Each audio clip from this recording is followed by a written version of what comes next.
নমস্কার, দেখছেন Republic Bangla. Republic বাংলার জানতে চায় বাংলার আরো একটা নতুন এপিসোডে আপনাদের প্রত্যেককে স্বাগত। প্রত্যেকটা রাজনৈতিক দলের পাখির চোখ হচ্ছে 2024-এর লোকসভা নির্বাচন। তার আগে এ রাজ্যের ক্ষেত্রে একাধিক সমীকরণ, মানুষ দুর্নীতি নিয়ে ব্যতিব্যস্ত, দীর্ঘদিনের প্রশ্ন কবে শেষ হবে, কবে তদন্ত শেষ হবে, কবে আসল মাথা ধরা পড়বে। এছাড়াও আরও একাধিক ইস্যু যেগুলো বিভিন্ন সময় এই রাজ্যের ক্ষেত্রে এজেন্ডা হিসেবে চলে এসেছিল কেন্দ্রীয় সরকারের। এখন সেগুলোর কি অবস্থা? একাধিক প্রশ্ন। আর এই মুহূর্তে আমাদের সঙ্গে যিনি রয়েছেন তিনি খোদ এই রাজ্যের তরফ থেকে কেন্দ্রীয় সরকারের অন্যতম বড় প্রতিনিধি। আমাদের সঙ্গে রয়েছেন নিশীথ প্রামাণিক, স্বরাষ্ট্র দপ্তরের প্রতিমন্ত্রী, একই সঙ্গে ক্রীড়া এবং যুব দপ্তরের প্রতিমন্ত্রী, উত্তরবঙ্গের সাংসদ। নিশীথবাবু, স্বাগত রিপাবলিক বাংলায় এবং জানতে চায় বাংলায়।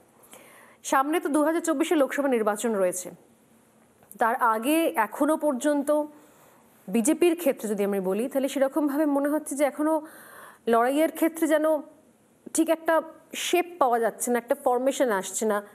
দুর্নীতির বিরুদ্ধে বিজেপি কথা বলছে, পথে নামছে, কিন্তু সেইভাবে কি লড়াইটা মাঠে ময়দানে নেমে করতে পারছে, নাকি হচ্ছে কিন্তু সেটা অনেক ক্ষেত্রে সামনে আসছে না? প্রত্যেক মুহূর্তে অনেক বেশি বাধার সম্মুখীন হতে হচ্ছে। কোনটা রিয়েলিটি, কোনটা?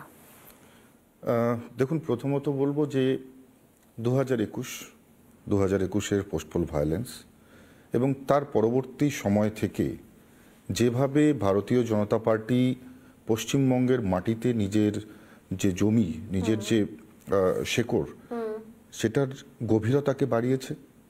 পাশাপাশি সাধারণ কর্মীরা তারা কিন্তু এই সমস্ত ঘাত প্রতিঘাত, বাধা বিপত্তি, ভয়, চোখ রাঙানো সবকিছুকে দেখেছে এবং সেটাকে উপেক্ষা করে, সমস্ত প্রতিকূলতাকে উপেক্ষা করে এগিয়ে গিয়েছে।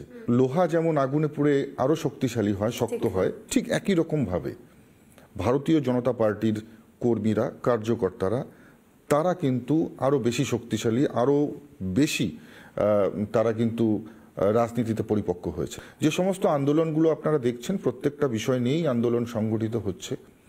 অনেক মানুষ হয়তো পা মিলিয়ে সেই আন্দোলনে সামিল হচ্ছে, আবার অনেক মানুষ হয়তো ভয়ে ভীত সন্ত্রস্ত হয়ে এখনো বাড়িতে বসে আছে। যারা পায়ে পা মিলিয়ে আমাদের আন্দোলনে সামিল হচ্ছে তারাও যেমন চায় যে তৃণমূল কংগ্রেসের সরকারটা পশ্চিমবঙ্গের মাটি থেকে চলে যাক। যারা ঘরে বসে, যারা সাইলেন্টলি আমাদের আন্দোলনকে সমর্থন করছে, তারাও কিন্তু চায় যে পশ্চিমবঙ্গের মাটি থেকে তৃণমূল কংগ্রেস নামক এই অপশক্তির বিদায় হোক।